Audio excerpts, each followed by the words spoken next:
Ya, pemirsa, 5 warga negara Indonesia ini terkonfirmasi menjadi korban penembakan APMM saat mencoba keluar dari Malaysia melalui jalur ilegal di Selangor. Lalu, seperti apa informasi terbaru dari kondisi kelima WNI ini dan apa kemudian upaya-upaya yang sudah dilakukan oleh pemerintah Republik Indonesia atas insiden ini, pemirsa? Kita akan membahasnya bersama dengan para narasumber yang sudah bergabung bersama kita malam hari ini. Ada Pak Jumhur Hidayat, mantan Kepala Badan Nasional Penempatan dan Pelindungan Tenaga Kerja Indonesia. Pak Jumhur Hidayat, apa kabar? Sehat, Pak? Alhamdulillah sehat, Pak. Ya, dan juga bergabung bersama kita Pak Tengku Reza Syah, tentunya dosen program studi hubungan internasional Universitas Padjadjaran. Pak Reza, terima kasih sudah hadir. Terima kasih, salam dari Bandung. Ya, dan juga bergabung bersama kita melalui sambungan Zoom ada Pak Yuda Nugraha, Direktur Pelindungan Warga Negara Indonesia PWNI Kementerian Luar Negeri. Pak Yuda, selamat malam.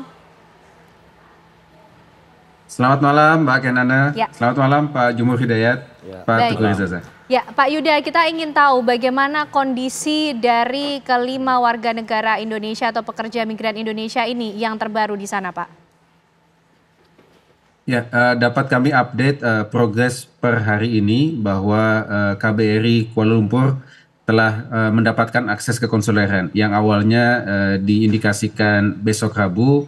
Alhamdulillah pada hari ini kita sudah dapat bertemu dengan 3 warga negara kita yang dirawat di Rumah Sakit Idris Syah Serdang dan kemudian 1 yang dirawat di Hospital Klang.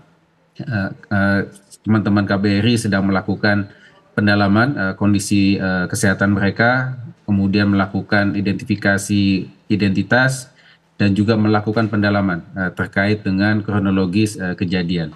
Oke. Setelah itu untuk warga negara kita yang meninggal dengan inisial B asal Provinsi Riau, saat ini kita sudah mendapatkan rilis jenazah dari PDRM. Almarhum telah menjalani proses otopsi dan saat ini KBRI sedang melakukan proses pemulasaraan jenazah. Kemudian proses pemetian dan juga persiapan berbagai macam dokumen untuk repatriasi ke Indonesia. Pending jadwal penerbangan, insya Allah kita akan terbangkan besok ke Indonesia pada sore hari. Oke, Pak Yuda, kelima warga negara Indonesia ini tertembak, mengalami luka di bagian manakah, dan sebenarnya kronologi yang diterima oleh Kementerian Luar Negeri sendiri seperti apa sih, Pak? Ya, untuk kronologinya, sebagaimana disampaikan oleh pihak Polis Diraja Malaysia, kejadian terjadi pada tanggal 24 Januari sekitar pukul 3 dini hari. Ya, pada saat itu, kapal dari APMM, Agensi Penguatkuasaan Maritim Malaysia sedang melakukan patroli dan kemudian ditabrak sebanyak 4 kali oleh kapal WNI. Dan kemudian mereka juga mengaku bahwa diserang dengan menggunakan parang. Setelah itu dari aparat melakukan tembakan, melepaskan tembakan ke arah kapal dan kemudian kapal melarikan diri. Nah, pada pagi harinya kapal tersebut ditemukan terdampar di pantai Banting Selangor. Dalam kapal ditemukan ada 1 WNI yang meninggal dan 1 yang luka kritis. Nah, sedangkan di rumah sakit yang lain penduduk sekitar membawa 3 warga negara WNI yang luka tembak untuk dibawa ke rumah sakit. Jadi total ada 1 yang meninggal dan 4 yang mengalami luka-luka.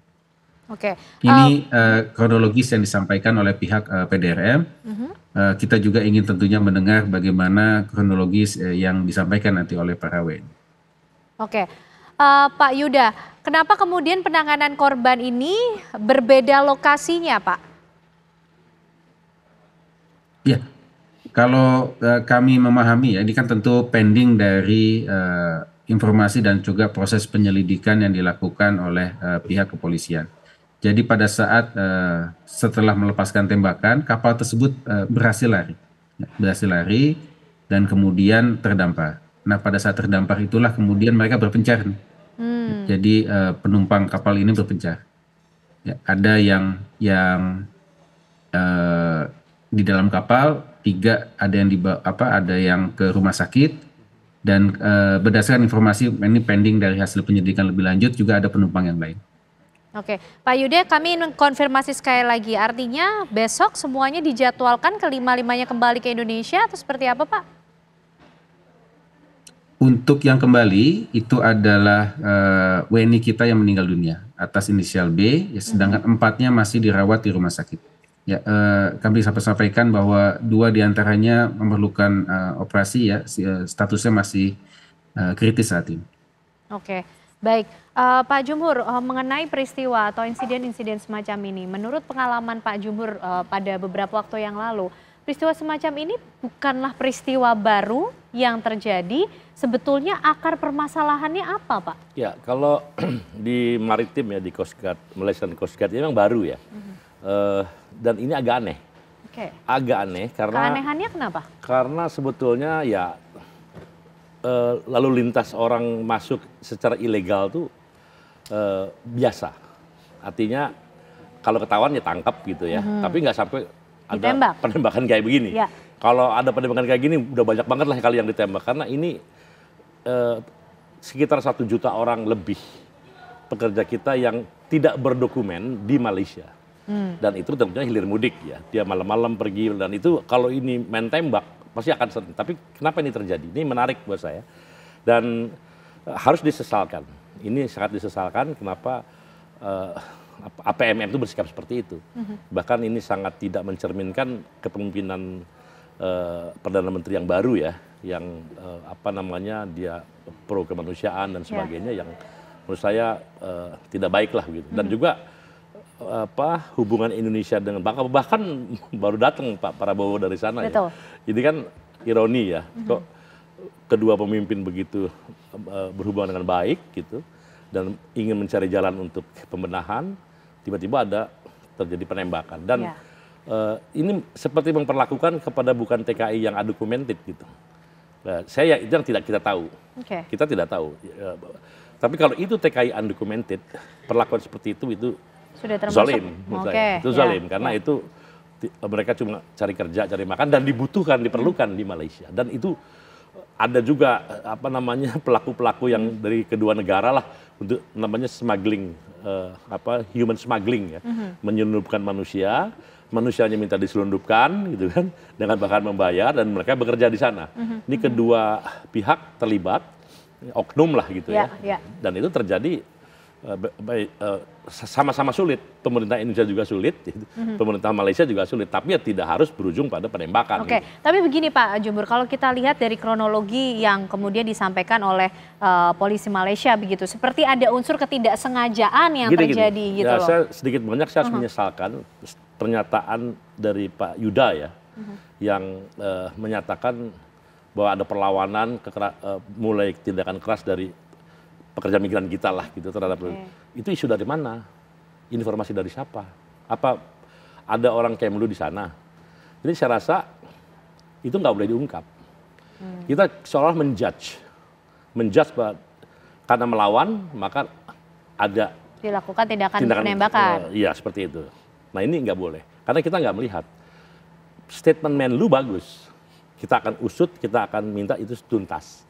Nah ini kayak begini-gini saya rasa penting ya, itu karena kita tidak boleh mudah menyalahkan, blaming, sedikit-sedikit blaming kita sendiri gitu. Nah ini saya rasa nggak baik.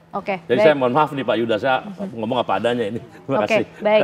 Mungkin nanti bisa ditanggapi oleh Pak Yuda, tapi Pak Reza kita ingin tahu dulu sebenarnya prosedurnya kemudian seperti apa ketika warga negara Indonesia, pekerja migran Indonesia terlibat dalam insiden semacam ini. Langkah-langkah diplomatik seperti apa kemudian yang bisa ditempuh? Karena negara perlu hadir. Ada 5 warga negara Indonesia yang kemudian nyawanya terancam, bahkan 1 meninggal dunia, Pak Reza.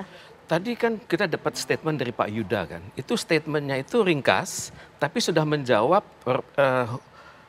aturan-aturan hukum sebagaimana dimuat dalam Vienna Convention on Diplomatic and Consular Relations.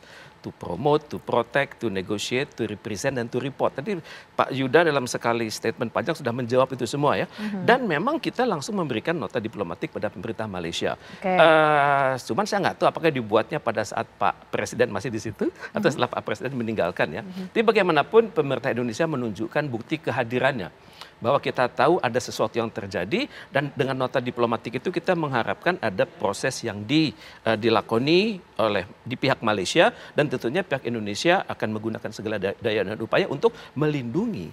Karena walaupun mereka itu undocumented atau pendatang haram, tapi mereka konstitusi memerintahkan pemerintah untuk melindungi mereka, dan nanti untuk itu diserahkan kepada hukum nasional Malaysia. Nanti kita ikutin, kita dampingin. Jadi kalaupun orang-orang kita itu terlibat kesalahan, kita melindungi hak dasar mereka untuk mendapat perlindungan HAM ya, juga jaminan-jaminan kesehatan, jaminan kebutuhan dasar mereka, dan juga tentunya Kedutaan Besar Indonesia dan pemerintah Indonesia juga melakukan komunikasi kepada keluarga mereka di Indonesia. Jangan sampai nanti isu ini menjadi berkembang tidak terkendali, akibatnya merugikan semua pihak.